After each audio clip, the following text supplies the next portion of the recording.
Good evening, ladies and gentlemen, and welcome to the Midweek War. I, of course, am Mad Mike, and we are here to talk NXT as we are two Fridays away from Takover Dallas. With me is someone, hey, Eamon, you know a little about Dallas, don't you?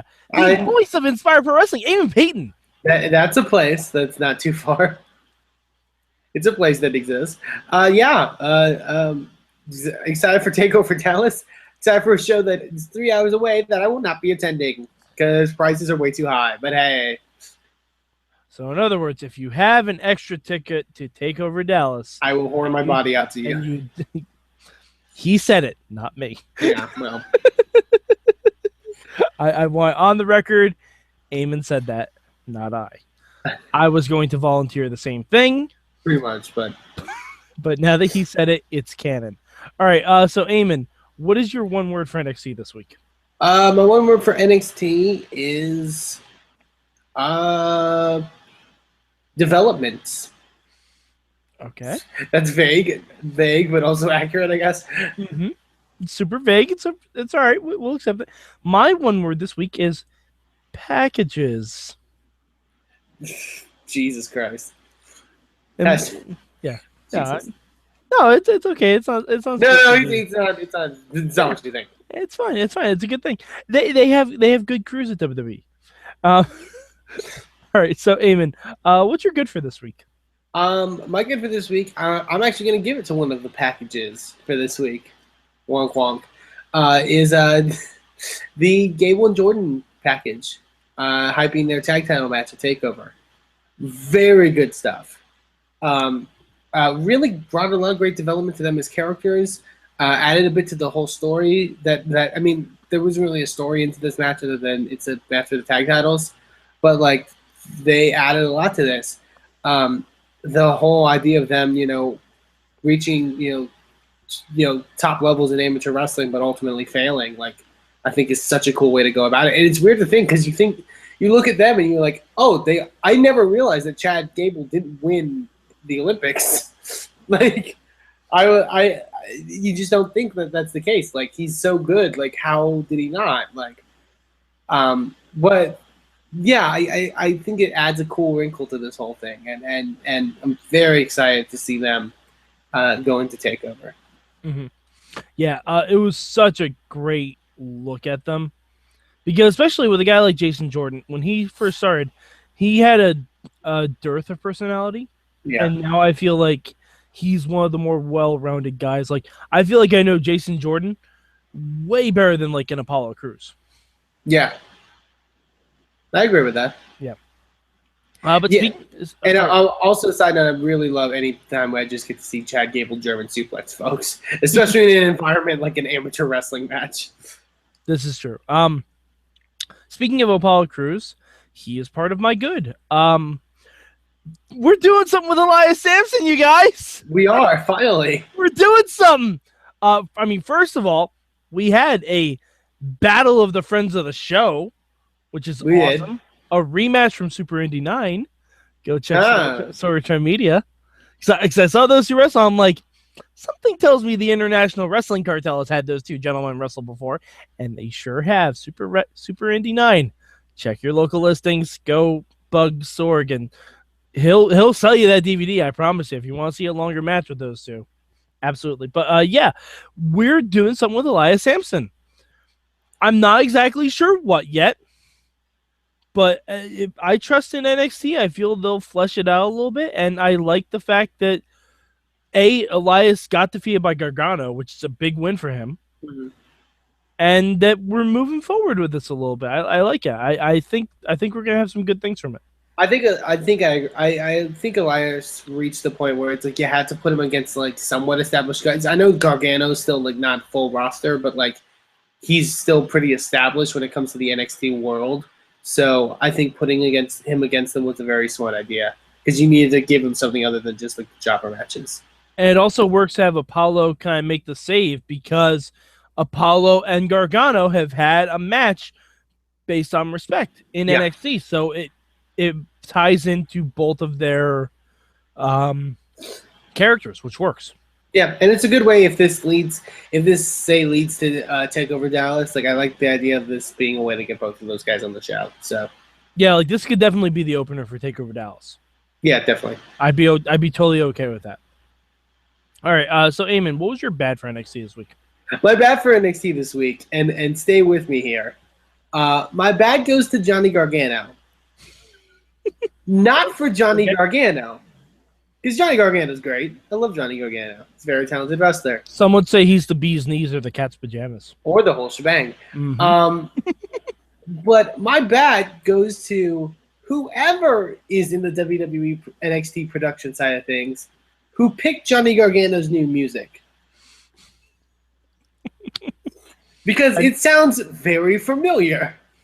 It's actually the old theme song for Ashley Massaro. Before she got Audio Slave? Yeah. Wow. That basically, okay, so think like Johnny Gargano, the young up-and-comer that's, you know, good at wrestling. His music is the music that you used in like 2005 for like bikini contests. Like, what the fuck? Like... That's amazing. I didn't even notice it. I didn't even pick up on it. Yeah, watch it back. It's bad choice. Very bad choice. Oh, that's really funny, though. So my bad is not necessarily to him. It's to whoever gave him that music. Okay. All right. Fair enough. My bad this week, and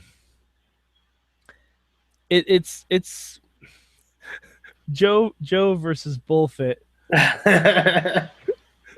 Joe v. Bullfit. Dawn of Departure. Oh. I thought we were done with Bull Dempsey. I thought he was just gonna slowly plod off into the sunset, but nope. He's gonna get housed by Joe one more time on his way out. One last time. Yeah, I mean, you know, I understand. This doesn't make Joe look more like a badass, though. Yeah, it's more just like a Bull was just there. Yeah, exactly. I mean, you know, I understand you gotta have Joe do something. This is certainly something. But I'd be really surprised if Bull won next week. God, wouldn't that be amazing? That's never happening.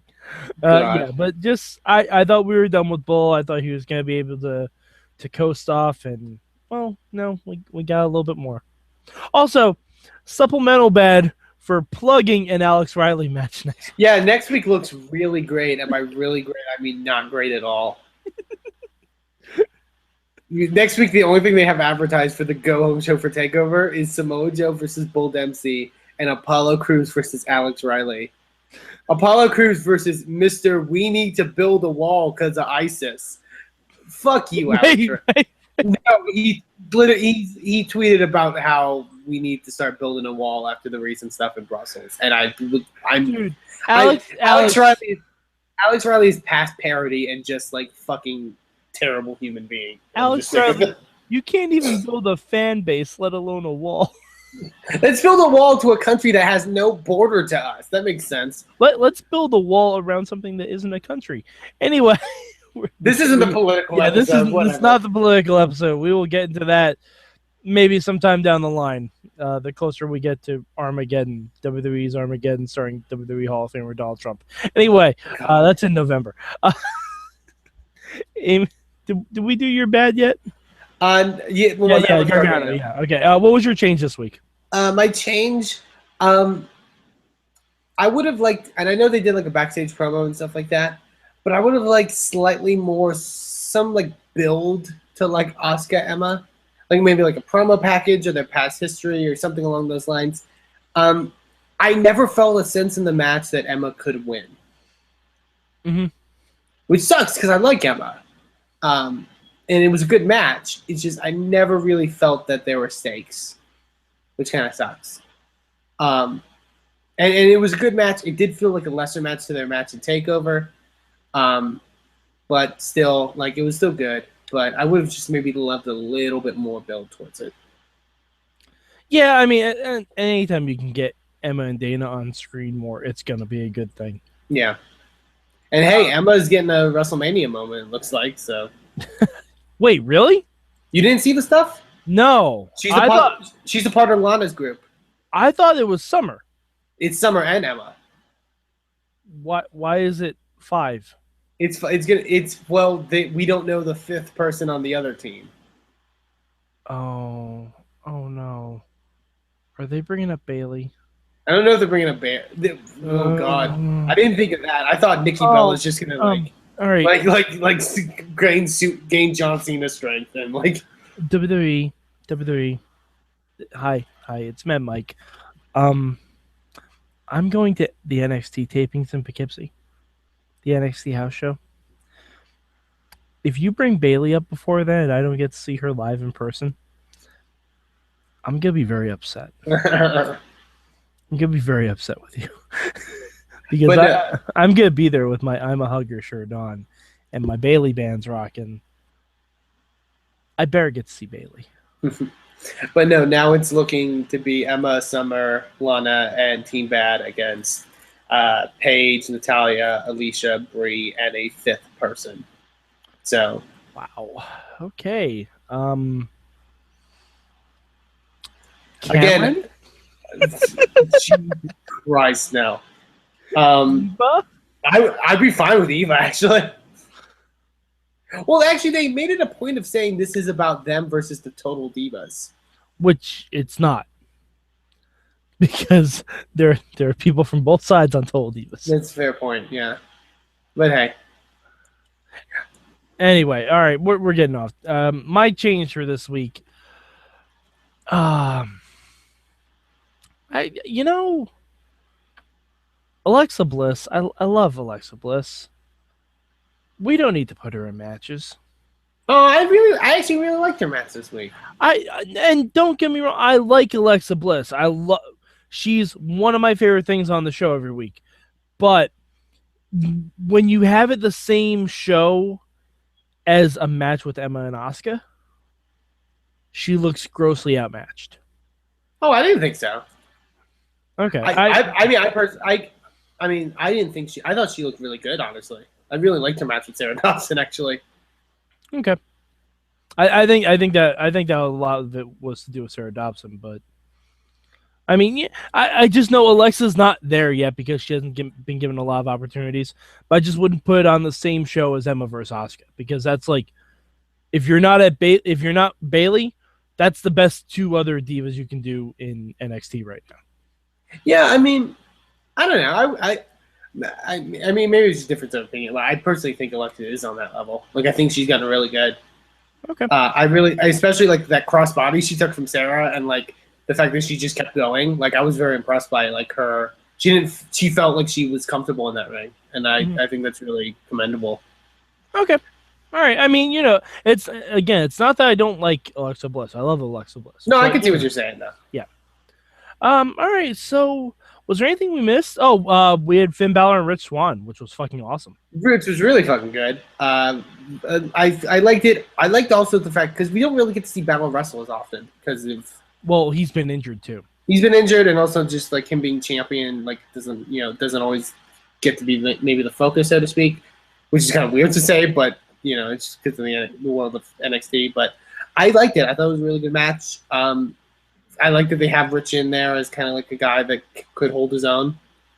I'm gonna say this: Rich Swann is one of my picks to be in the finals of the Cruiserweight tournament. Oh, he's definitely in that tournament. Like, there's no way he's not. Oh no, I think he's gonna be in the finals. Oh yeah, I legitimately think that because I think he brings to NXT something that they don't have. Yeah, like an ACH kind of guy. Like we say how Ring of Honor has too many guys like ACH. Rich Swann brings that to NXT because they don't have guys like that. Yeah, and the crowd loved him. Like they love him immediately. And yeah, and going against Balor to get cheered, that's a thing. Yeah, that's a thing you want to keep around. Absolutely, I agree completely. I was very, very happy with that match.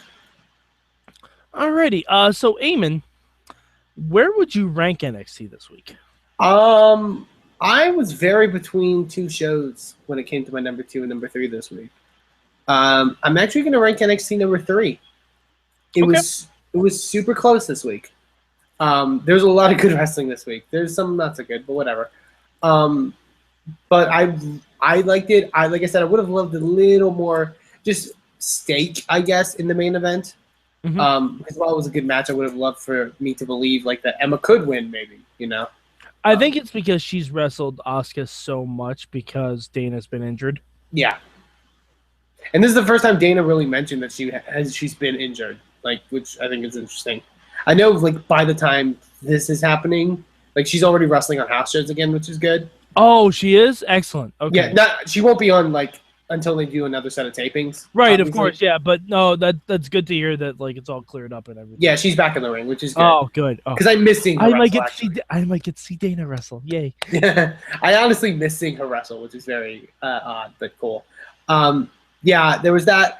Balor and Swann's a good match. There's definitely really good stuff on this show, and they're building some good stuff at Takeover. So, okay. Full disclosure, I only saw 3 shows this week. So, where would you rank it with Batman versus Superman? Oh, that's all right. We're doing this now. Fuck, that's an excellent idea. This show is number 2. Can't wait till the next show. Yeah, actually. Oh, wow. That's going to be a battle. All right. Stay tuned.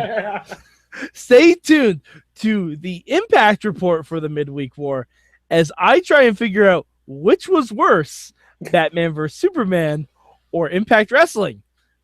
I'm going to be thinking about this like all during you talking about Ring of Honor.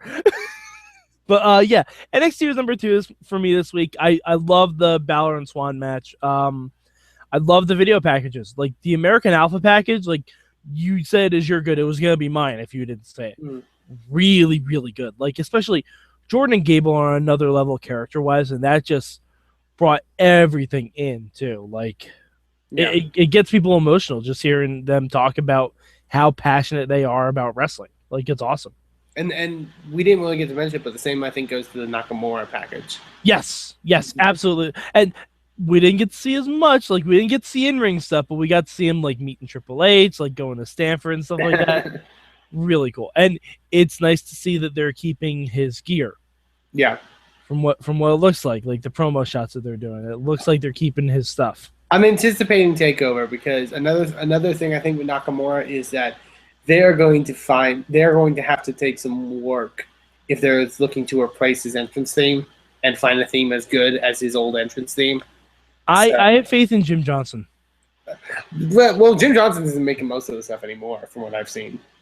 It's whatever that new band is that's doing all the new stuff. Okay. But hopefully, I'm praying it'll be good. I think they did a good substitute with Liger when Liger came in for Takeover. Mm-hmm. But that because that theme is so iconic. But yeah, you could almost give them that theme. Yeah. Well, I think the stuff what we've heard about the stuff of them trying to get the Bullet Club licensing and stuff like that, I think has been interesting. So who knows? Oh, Eamon, I'm probably gonna get to see Nakamura in Poughkeepsie. You probably will, yeah. Oh, I hope he wrestles Joe. Oh, Eamon. I love the idea that they give that away on a house show in Poughkeepsie. No knock to Poughkeepsie, but that's a dream. Oh no, all knock in the world to Poughkeepsie. It's fine. Like that's a literal dream. Like it might even be a 3-way of Balor. Could you imagine? Oh fuck! I can't wait for NXT Poughkeepsie. In case you can't tell, it's not for another month. Yeah, it's still not for a month. I'm just super excited about it. But yeah. So Eamon, where can the good people of the internet find you? You can find me on Twitter at Eamon2, please. That's where you can check out all my thoughts on stuff and things. You can also check out the company I work for, which is Inspire Pro Wrestling, on Twitter at InspireProRes and at InspireProWrestling.com. All right, and you can find me at MadMike4883 on the Twitter machines. If you want to follow when I do my live tweets every Wednesday, follow the hashtag MM on Mayhem Show Twitter, and you can see all of my ramblings throughout Lucha and NXT and Impact and sometimes Ring of Honor if the episode's up in time. But yeah, also, if you've been following our Mayhem Mania on WrestlingMayhemShow.com, you can go to our Facebook group to vote for the pre-show match for Mayhem Mania, and you should vote for the Divas title ladder match. Hashtag Divas Revolution. Don't try to sway this vote. Don't try to vote for whatever match I made. I can't even remember. Yeah, Eamon's real confident in his match. You can't even remember what the fuck match it was. Yeah. I know what match I made, and I don't want you to vote for it. I don't want you to vote for it because it wasn't the match I wanted to make. Mm. I wanted to make Team Canada versus Team America. I couldn't do it because Eamon picked Swagger, and I got stuck with fucking Eric Rowan. Well, if there's nothing more American than Eric Rowan, then what? Yeah. Have you been to the American South? Let's be real. That's a fair point. All right. So for Eamon, I'm Mad Mike, and this has been your midweek war.